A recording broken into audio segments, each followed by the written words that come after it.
Иако Минхен е домашен терен на BMW, на салонот на автомобилите апсолутно владееше Мерцедес. Решителноста на производителот од Штутгарт да владее и со иднината, која во целост ќе биде електрична, ја потврдија бројните премиерно покажани модели. Повеќето од нив беа концепти кои ќе станат реално за година или две, но некои веќе се подготвени за сериско производство. Таков беше и EQE, кој представува електрична алтернатива на Е-класата. Оваа лимузина ќе настапува како бизнис авангарда на гамата на Мерцедес и затоа германците немаа многу дилеми каква треба да биде. Продолжува по патот што го трасираше луксузниот EQS, од кој ја позајми атлетската каросерија со познатиот еднолачен купеовски дизајн. Должината од 5 и широчината од скоро 2 метри е исполнета со едно чудо нови и напредни технологии. Предните врати автоматски се отвораат, задната оска е управлива, а ослонувањето може да биде и адаптибилно. На почетокот на продажбата, планирана за средината на идната година, ќе биде на располагање само во една верзија, со електромотор од 292 конски сили и автономија од 660 километри. Но сепак, колку и да е значаен овој модел за купувачите на Мерцедес, публиката повеќе ја привлекуваше моќната AMG изведба на EQS. Спојувајќи ги луксузот и динамиката во возењето на еден сосема поинаков начин, електромоторите на сите 4 тркала на новитетот испорачуваат 658 конски сили и 950 ньютон метри. Ако ова некому не му е доволно, на располагање е и Dynamic Plus пакетот, со кој ќе добие дополнителни 104 коњи и 70 ньютон метри вртежен момент, со кој до 100 км на час ќе забрза за само 3,4 секунди.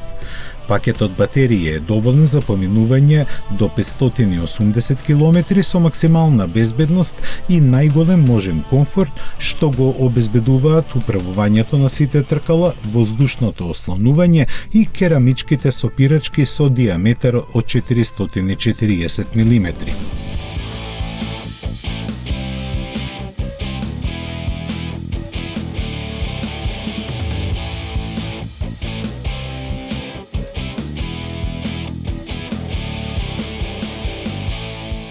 Истите три букви EQS, но после ознаката Maybach ги имаше и на предниот теренец кој на белосветските техномилионери ќе им биде на располагање од 2023 година.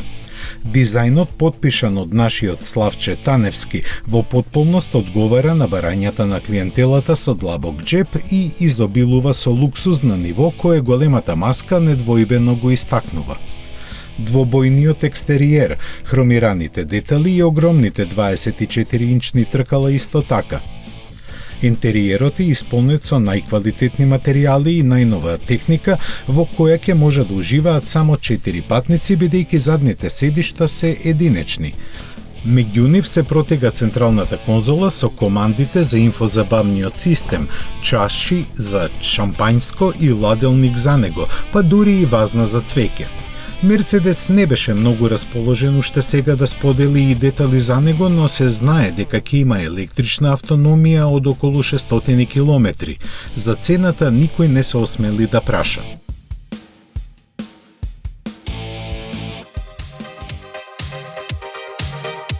Дека во иднина се ќе биде на струја докажува и концептот EQG, кој најавува дека наскоро и легендарната G-класа ќе потклекне пред електричната офанзива. Препознатливиот изглед кажува дека се темели на платформата на актуелниот модел со мотори со внатрешно согорување, од кој се разликува само по неколку детали.